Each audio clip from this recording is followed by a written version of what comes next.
Top Shelf.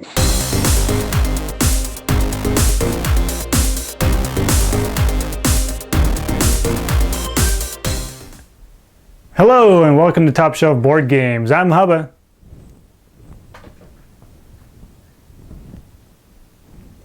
There's no Sabrina today. Today it's just me. And this is the first segment of Top Shelf or Not. On this segment, we're going to take a look at a game. Well, in this case, I'm going to take a look at a game and we're going to go through it. We're going to talk about it. We're going to decide if it's top shelf quality or not. Check it out. All right, so today's game, we are going over Thunder Alley. Thunder Rally is a racing game, and racing games are something that I enjoy quite a bit. We got a couple displayed back here on the shelf for you. Racing games, they just hit a sweet spot for me. It's a genre that I really like. It's a genre that I found that people can relate to that don't play games. Everybody understands the concept of racing and trying to beat your opponent to the finish line. So it's always something that goes over well with people that don't play games. So it's a genre I really like. I use it a lot to teach new people, and we're going to talk about Thunder Rally. So Thunder Rally is a NASCAR-driven, it's a NASCAR-themed game, and we're going to take a look at it, see if it really feels like a NASCAR game or not. Let's take a look at it. We're not going to go into the rules. I'm just going to talk about the game and how it plays a little bit, but I'm not going to go into rules or anything like that. We're just going to go over the gameplay, the components, and just the overall feel of the game, the look of the game, and what I think about it. So, with that in mind, the board is broken up. You know, it looks like a normal racetrack. I'll give you a picture right now. Looks like a normal racetrack. It's broken up into different squares, and each player is going to have a team of racers. Depending on how many people are playing, you're going to have up to 6 cars on your team that you're controlling throughout the race. These cars, as you activate and move them, they're going to be taking damage. They're going to be taking engine damage. They're going to be taking tire damage. They're going to be taking suspension damage, and they're going to be taking, permanent damage that's going to stay with them for the entire race, or it's going to be taking temporary damage that you can get rid of when you go to the pit stop. Sounds complicated. It's really not. The game is driven by cards. It's a card-driven game. You play a card from your hand. You do what the card says, and all the cards will move your car and other cars in different ways. This is the cool part about Thunder Rally that really makes it feel like a NASCAR game and really drives home the NASCAR theme. When you play cards, there's 4 different types of movement. You have lead movement, pursuit movement, you have draft, and solo movement. Solo movement, pretty straightforward. You activate your car, you flip it over. The cars are white on one side and have a black border on the other side, and you'll flip your car over to show that you're activating that one. You'll do the movement type that you played from your card, and solo movement, pretty straightforward. You move just your car. You'll move at the number of spaces indicated in the top corner, and that's all you do. Sometimes there'll be little text on the card that'll tell you different things that you got to keep in mind when you're moving, but for the most part, that's all you do. And then you'll take the wear damage that's in the corner. Might be a fuel, it might be a tire, different ways. The different things will damage you in different ways, and some cards don't damage you at all, but they don't move as fast. Pursuit movement. Pursuit movement is one of those things that when you activate, the cars behind your car won't move, but the ones directly in front of it, you can push them forward, however many spaces are on that card, the 5 spaces, 6 spaces, whatever the card is that you played. This is pretty cool. It adds in some strategy to where if you can get your cars in a line, 2 or 3 of your cars in a line, and you play a pursuit movement for your car that's in the back of the pack, you can push all 3 of your cars forward. Similarly, the draft movement, does the same thing, but it not only pushes the cars in front, it also pulls the cars from behind. So you can take a whole line of cars. You could have 10 cars in a line, and you can move all 10 of them along the racetrack. This really, really gives it that NASCAR feel.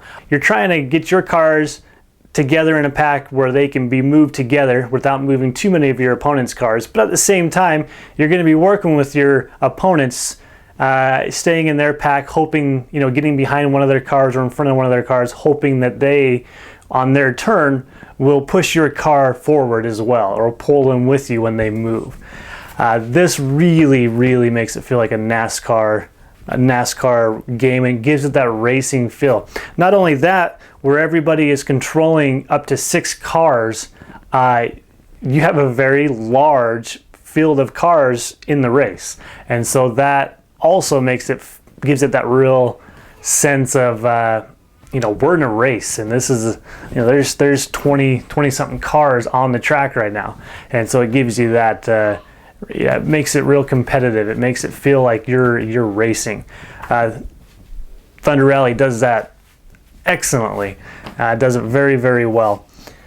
Let's see. The components are fantastic. They're thick cardboard pieces. The cars are not plastic models like some of the other racing games, which at first I thought would be a drawback, but in all actuality it works out really well because of flipping the cars over when you activate them. If you had a plastic car, it'd be a little different on, I guess you could put a marker on your team sheet indicating that you activated that car. So you could have done the plastic cars, I guess, but it makes it visually where you can see the board, you can see which cars have activated, which cars haven't. And I think it streamlines the process, makes it a lot easier to make your choices on what you're going to do as far as moving and getting behind other cars, because the ones you can quickly tell which cars haven't activated yet. Let's go over the each team. I talked about each team and how you're going to have 6 cars. Well, each team is going to have one of these cards in front of them, and these cards have each of the cars for that color that you'll be controlling. They have a number, they have a name, and then you also have a team name for your color. This is a pretty cool little touch to the game. You got the Oracle Oil Racing Team, the Pockets Racing Team, you got Stubbs Motorsports, you got the Mythos Motorsports. Let's see what else we got here. The Howitzer Racing, the Princess Racing Team. I actually never looked at that team till just now. And the Red Fury Racing. And then each of them have their own names for the different cars. Like number 77 on Red Fury Racing is Dan Pattison. You got Robert Gutierrez. And I want to say some of these names match the people that helped out in the game. I could be wrong, but I think that's the case. Maybe not. I don't know. Blinkensop for Pockets Racing. That's number 40, the green car. You got number 22 on Pockets Racing called Tiny Pockets. Some interesting names. They're, I don't know. Some might be names of people that contributed to the game or designers. I don't know. They're fun. They're interesting. Add a little bit of flavor to the game as you're playing. That's